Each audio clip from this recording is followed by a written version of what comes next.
Good morning, ladies and gentlemen. Obviously, I don't need to tell you how incredibly tough it is at this moment in time. We were here 12 months ago and prices were starting to drop.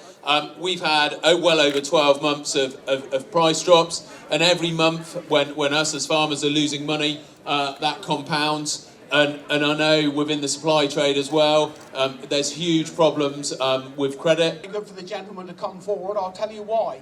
Because we've listened to so much bullshit from AHDB for the 10 years as dairy farmers. We'd rather sit in and watch Emmerdale with our wife and family than come and listen to be told something that we already know. The situation is, it's all very well for Gwyn to stand there and say that, you know, supply demand doesn't come under their remit. Well, in today's commercial marketing world, Gwyn, if your remit is not supply and demand, you're not fit for purpose. Gwyn, you want to defend your position? You are a relatively newcomer to this post, so... Look, I know I'm not onto a winner here, right? So I'm not bothered about that at all. What comes with this job is a good kicking. I understand that. I've been here before. I did Rod's job. I understand exactly how it works. I'm here because I want to make something of this industry. I want to play a part to try and encourage this industry to go ahead. And as I said at the beginning, we've got some amazing people in this industry. This industry is fantastic. And I want to champion those people and help others to achieve what they're achieving.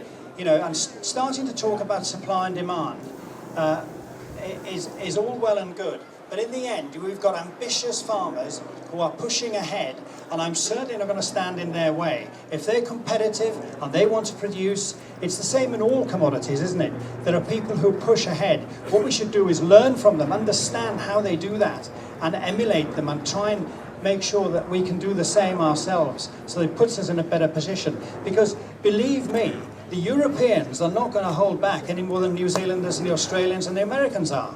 So there's no point in shrinking our market and watch others take it. We need to fight for our own market as well as the exports, and that is the real message. I know it's not popular, I said that earlier, but that is the reality if we're going to really push this industry forward and make a success of it.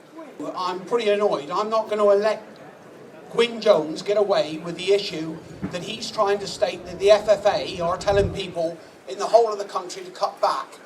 If people out there want to expand their business and they've gone away and they've talked to their processor, or they've looked at an A/B pricing system and basically they've took a decision that they can produce milk at those levels, then go for it. I have no issue with that whatsoever.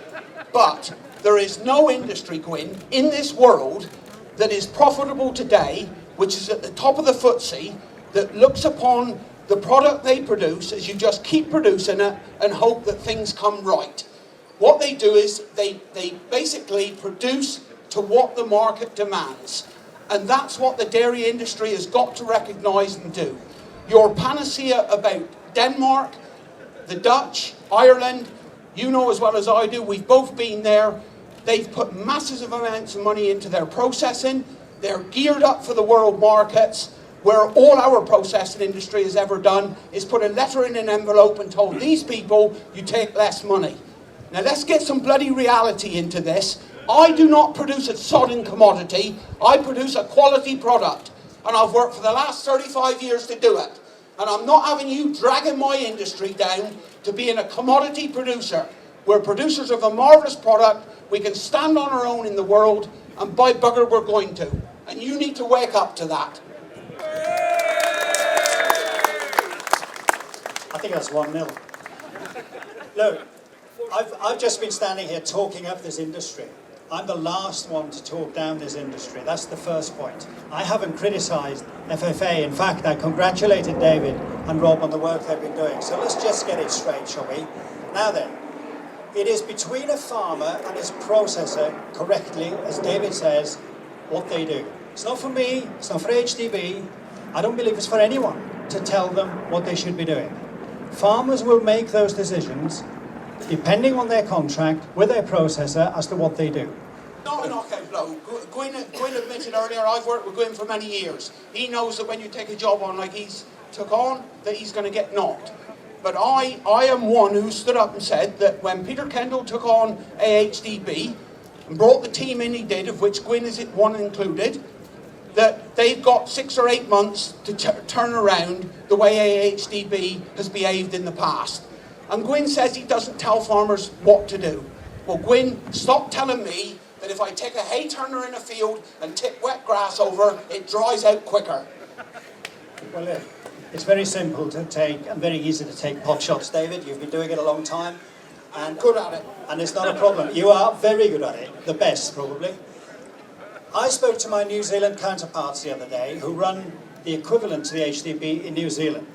And they tell me exactly the same thing. They've gone through a huge problem now because their milk price has more than halved. And all the people that were telling them to try and support their ways of producing milk a year or two ago have suddenly gone very quiet. The others are telling them, stop telling us how to grow grass. But they will continue to tell those farmers how to grow grass and how to use forage, just as we will, because there is room for improvement. So, do you think the role of AHDB satisfies the needs of dairy farmers currently? We have a strategy document which we're putting the finishing touches to, which will go out to consultation. I have an excellent sector board, a first-class sector board in dairy, and they decide what the strategy is, they decide what we do, they represent the farmers. So there's no question of anybody dictating what happens at HDB. It is decided by the farmer board and the staff. Now, I don't normally respond to jibes about staffing and what have you.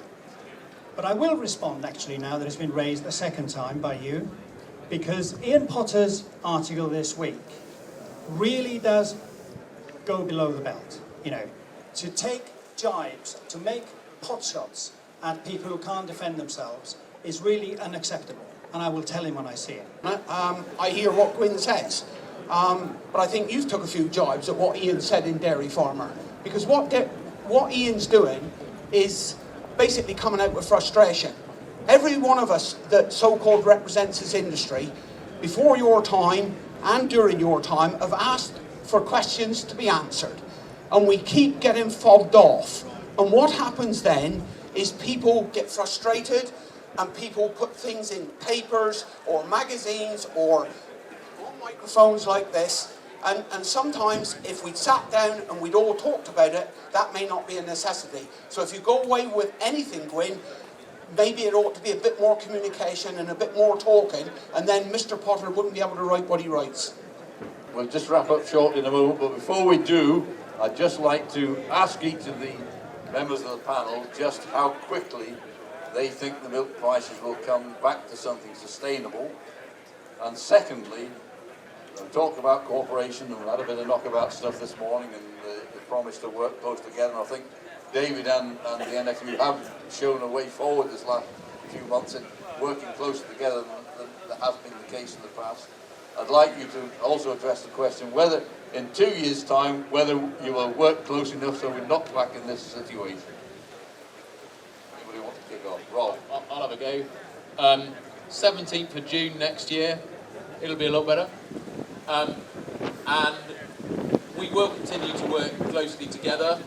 What we can't do, and none of us have it in our gift or power to go against market forces. So we can work closely together to try and do what we can to try and make the best of the situation, to try and get as much money as we can from the market and make sure that supply chains work fairly and are more transparent, but we cannot change the marketplace. So we can't completely take away any elements of volatility, but what we've got to do is put measures in place to try and reduce that impact on farmers.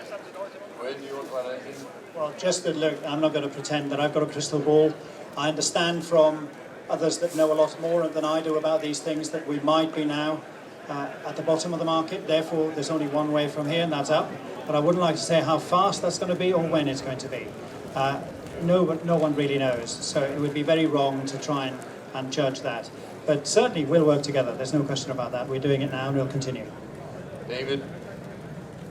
Well, I think we're totally focused at the minute on one thing, and that is to try and get a price recovery as fast as possible. And we'll continue that work as long as we've got breath. How long is it going to take?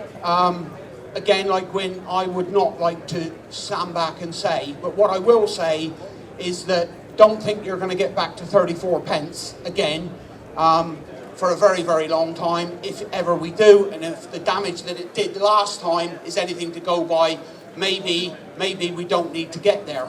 I think there is one brutal thing that has to be said, and that is that I think some dairy farmers will not be here at the end of the spring. The men that are on 13 and 14 pence, no matter how good AHDB, NFU, FFA are, we are not going to get to that level of money that's needed to recover those businesses. It's a fact, it's unpleasant, but it has to be said. And I don't think there is anything wrong in anybody looking at an exit strategy to come out of this industry. You should be able to come out with pride, not get driven out. And maybe you need to think, and maybe that's something AHDB could be doing, is looking at exit strategies to help dairy farmers, especially the tenanted sector, go out with some dignity. Because to be forced out of business on a milk price of 14 pence in the year 2015 is immoral and it's unjust. And a lot of people have a lot of things on their shoulders that they're going to have to live with if they allow that to happen. And as for 2 years' time, Peter, I will make an announcement today. David Handley will no longer, by then, be chairman of Farmers for Action. Thank you very much.